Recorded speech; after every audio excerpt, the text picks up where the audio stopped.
Hello guys and welcome back to Planet 40k Tyranids. Now in today's video we're going to be doing a review of the Mawloc's datasheet that has been released from the Warhammer community articles.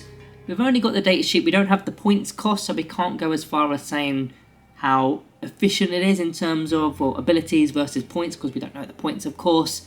But we are going to go through the datasheet, in fact I'll tell you what we're going to go through. We're going to go through the datasheet, the unit combos, the index rules, that will be the faction rule as well as the detachment rule, any enhancements that are available that will sort of synergize with the Mawloc, stratagems, the battlefield role, scoring with the Mawloc, as well as the pros and cons to top the video off really.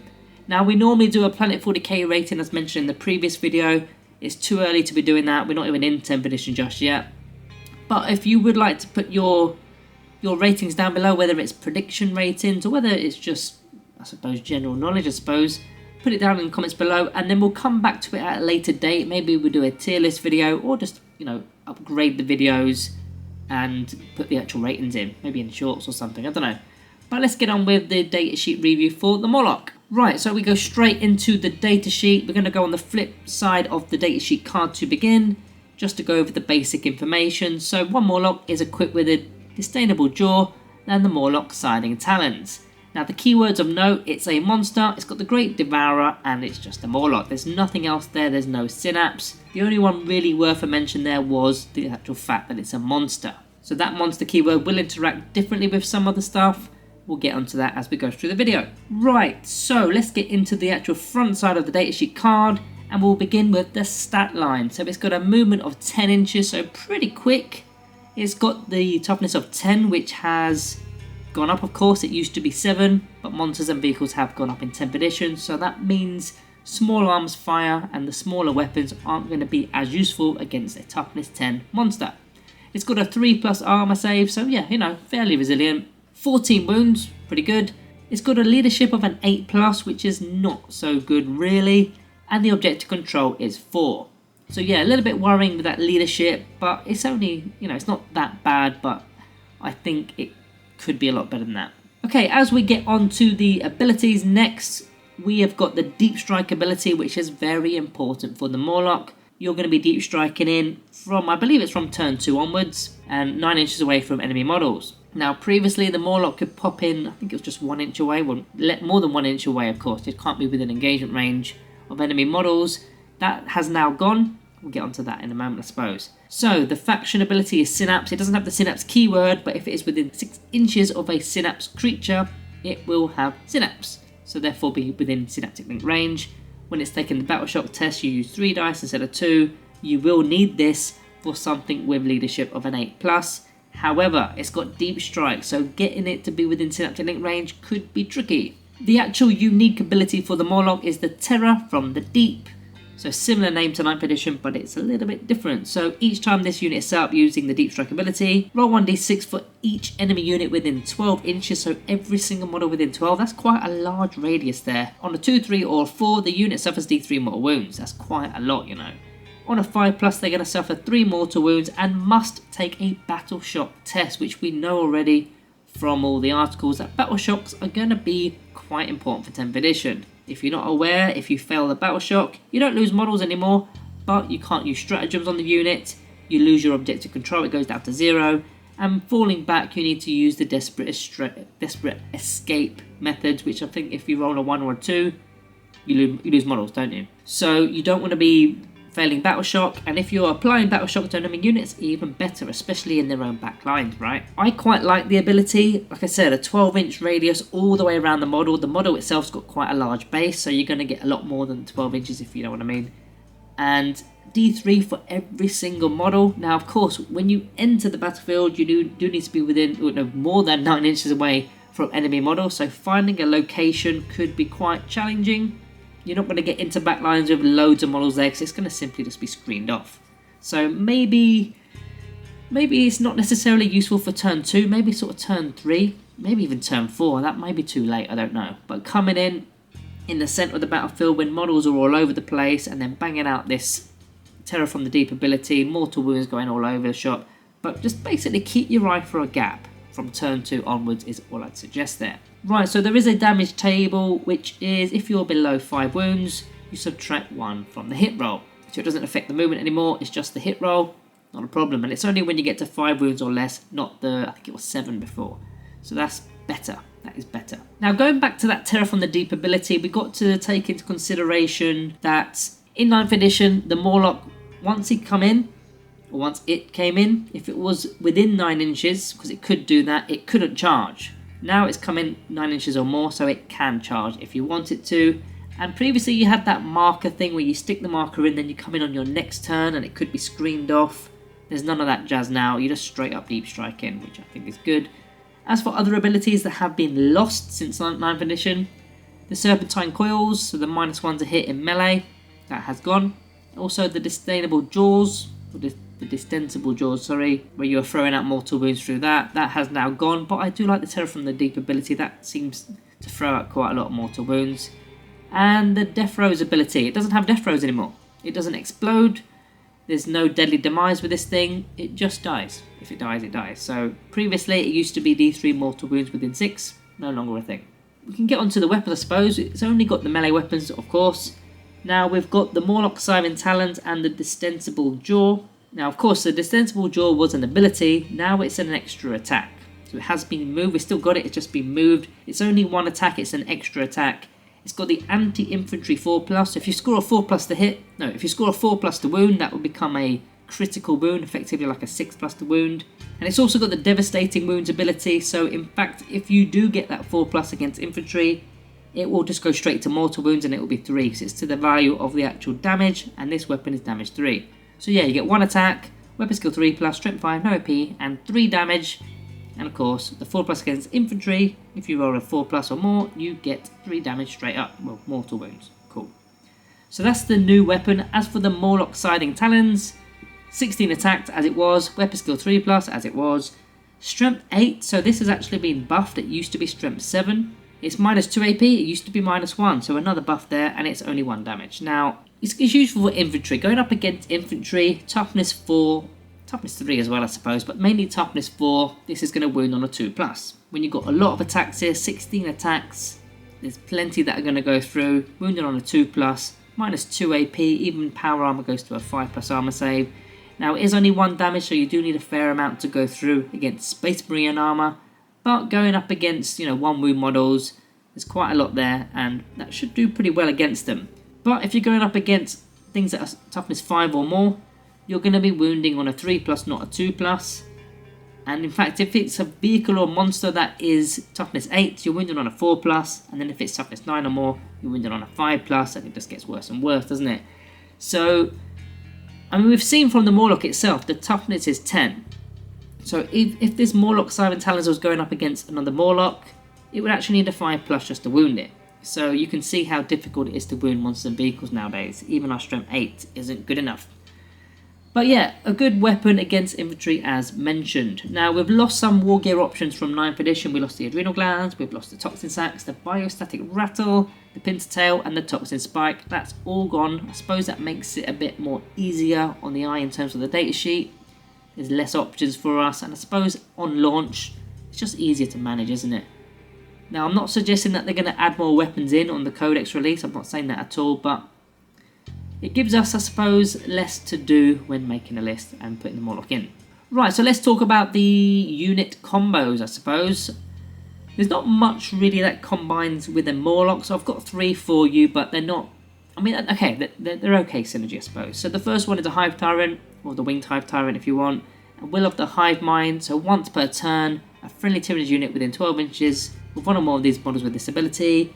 You can target them with a stratagem for 0 command points. Yeah, that will help, I suppose. The Venom Throats with the Foul Spores, it's an aura. If your Mawloc is within 6 inches of their Venom Throats, then they're going to get the benefits of cover. So a +1 to their armor save. Now it won't give them a 2+ armor save, because if it's a 0 AP weapon it doesn't work like that. But if there's any AP, such as -1 AP, then you'll stick to your 3+ armor save. So it will benefit you in that way. Now unfortunately, this is a monster of course, so therefore we're not going to get the stealth ability included. The Venom Throats are probably better on different units, but I'm just giving you the synergy. And the third one is the Psychophage? Psychophage, is that how you pronounce that? It's the new model, And it's got the Biostimulus, which is an aura for Tyranids within 6 inches to gain a feel no pain save of a 6+. Now when you've got 14 wounds, that's not too bad. I mean, again, there's probably better units that would benefit from this more than a Mawloc, but as far as synergy goes, there's not that much. It's not that much. Okay, on to the index rolls. Let's go with Synapse to begin. Everything pretty much has Synapse, and you can use 3d6 instead of 2d6 doing your battle shock test if you're within synaptic link range. Now, this model does not have Synapse, and it's going to be deep striking as mentioned, so therefore getting Synapse on him, or it's going to be quite difficult. Now, you don't necessarily need to deep strike it. You can just start it on foot, start it in your deployment zone. That's not a problem. You can do that, but I think you're sort of missing out on one of the abilities, which is the deep strike ability. But yeah, if this thing does get battle shocked and you fail it, it's not a good day, because the objective control is only 4 to be fair, but the whole point of it is getting into backlines and doing stuff, killing stuff, distracting stuff, and maybe stealing an objective. So you'll be losing that if you fail battle shock. There is also the insane bravery stratagem, I suppose, that can get you out of trouble if needed. Now, it doesn't have shadow in the warp, so that is not a thing, so we don't really need to talk about shadow in the warp. I've got an itchy nose again. It's still hay fever. Go away. Let's move on before I get distracted with my nose. This attachment roll for the invasion fleet is hyper adaptations. There's 3 that you're going to select from, and of course it's an all game thing, so you choose from one of these 3 options. There's 2 options here that I think are okay. I mean, I suppose all 3 of them are okay. I mean, the first one, if you're going up against infantry or swarms, you get the sustain hits 1 ability. That's your ideal target, the infantry in particular, because they're going to be toughness 4 or less. Swarms will be as well, of course, but infantry there's a lot more of them, isn't there? With 16 attacks, any 6s to hit will give you an additional hit, so you'll probably get between, 2, maybe 3 if you're lucky. I suppose that's not the biggest of things, but strength 8, you never know, you might take up an extra model. Hyper aggression to get lethal hits against monsters and vehicles. Now, the damage just isn't enough, really. The damage isn't enough. It is nice to have lethal hits, so you're skipping the toughness, skipping the wound roll, but against monsters and vehicles, damage 1, you're not really doing much. And the last one, Hive Predators for the precision ability. I think that's a decent option because you've got the speed, so you can deep strike, do a 9-inch charge, get onto an attached unit, a bodyguard unit that's got a leader inside the unit, and with the precision ability, any 6s to hit, again you might get 3 if you're lucky, you will be inflicting those hits onto the actual character. Damage 1 just lets it down slightly again with that. So for me, the first one, Swarming Instincts, is probably the better option out of the 3 there. But I wouldn't kit out your detachment roll purely on a Mawloc. I just don't think it's doing enough to warrant that. As for enhancements, which is the next topic, I mean, there's only one that you can really talk about because it's not a character. You can't put the enhancement on a Mawloc, but you could put Alien Cunning, which is an enhancement, and you could put it on a different character or a character. And then if the character has that enhancement, then you can select 3 Tyranid units and then redeploy them, and you could potentially put them in strategic reserves. I don't think that's needed. You've already got Deep Strike. You don't want to be putting it into strategic reserves because that's not the same as the Deep Strike reserves or just standard reserves now. They've renamed it. If it is on foot and you can redeploy it that way, I guess, but I don't think that's the best way of using a Mawloc for me personally anyway. As for stratagems, I've got 2 for you to talk about, which is the first one, rapid regeneration. So you effectively get a 6+ feel no pain save, and you can make that a 5+ if you're with synaptic link range or synapse range. Will he be within synapse range? Again, deep striking makes it difficult, so you could have a 6+. It is a stratagem, so you're not sort of purchasing this before the game. It's 1 CP as and when you need it. There could be better ways of using it, but the option is there. And Adrenal Surge, where you're selecting 2 Tyranid units from your army, and they're effectively getting 5+ critical hits. Now that's 2 command points, a little bit expensive, but it pairs pretty well with the precision hits ability from the hyper adaptation. So if you're going up against characters in those character units, any 5+s to hit will go straight onto that character. So we said earlier, you might get lucky, you might get 3. Now it could be between 5 and 6. Could help. But I mean, overall, there's probably better assassin units that within the Tyranids index. Right, onto the battlefield role for the Mawloc. So I think it's a harassment unit It's popping into enemy backlines, it's causing plenty of damage with their mortal wounds. At 12-inch range I think is really good. It's better against infantry, of course, we mentioned that already. And I'd probably use that sustain hits ability, but only 1 damage, so yeah, infantry is probably the only way to go with that. And the precision hits, as mentioned, against the leaders. But yeah, you want to be popping in, massively distracting your enemy units, and I mean, it's a little bit cliche, but it's a little bit like a Carnifex, a Scare Carnifex, although we've got the Carnifex as an option. This one can come in from almost anywhere when you deep strike it, so your opponent isn't going to know where it's going to come from, but at the same time they could bait you out into a spot, so you've got to look out for that as well. Now before getting into the pros and cons, we're going to talk about the scoring. Now, I don't know if they've actually released all the secondary objectives. They might have already, but I don't think I've gone through them thoroughly enough. But I'm presuming they've got all the standard ones, the behind enemy lines, engage on all fronts, and just the general grabbing of objectives, of course. And because it's got the deep strike ability, you're going to be able to do it in the distance ones, even in the no man's land, I suppose. You can pop in and score again behind enemy lines, engage on all fronts. And if the mission objective also might even say it might say you need to take your opponent's objective away from them. And if this thing pops in, it's got objective control 4, not the best, but it can at least remove some models and take their objective control away or minimize it slightly. Right, pros and cons for the Mawloc. Starting with the pros, it's got the deep strike ability. Of course, that's the main pro, I believe, for this model. It's got the 10-inch movement, so even once it's deep struck, is that the right word? Deep struck, I'm going to go with that. You've got the fact that it throws out a lot of mortal wounds on entry. I think that's the best thing it's got as well, actually, you know. Is it better than Deep Strike? They're both good. It can cause a battle shock on a 5+ roll when it enters.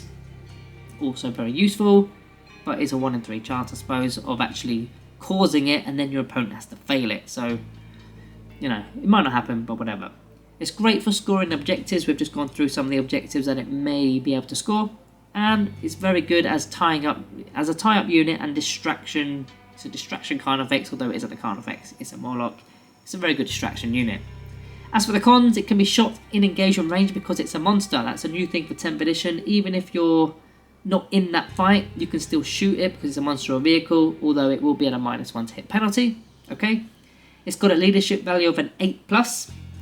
Don't like that. Likely could fail Battle Shock, and then your objective control goes out the window. I mean, it's still useful. You still fight with it and all that stuff, but you can't use stratagems as well, so it can be problematic. It's only useful against infantry models. Going up against vehicles and stuff, it's not really going to do much. It's likely going to be out of synapse when deep striking. That kind of relates to the leadership, really, doesn't it? And it's got no ranged attacks. It's only useful in one phase, which is the fight phase. As well as, I suppose, the movement phase once it enters the battlefield. So yeah, this is the part where I normally give a rating, but there's no rating at the moment. But yeah, guys, put your rating down below, what you think the Mawloc deserves out of 5. You can do 0.5s if you want. But other than that, make sure you are subscribing on your exits. Thank you all for watching. I'll see you in the next one.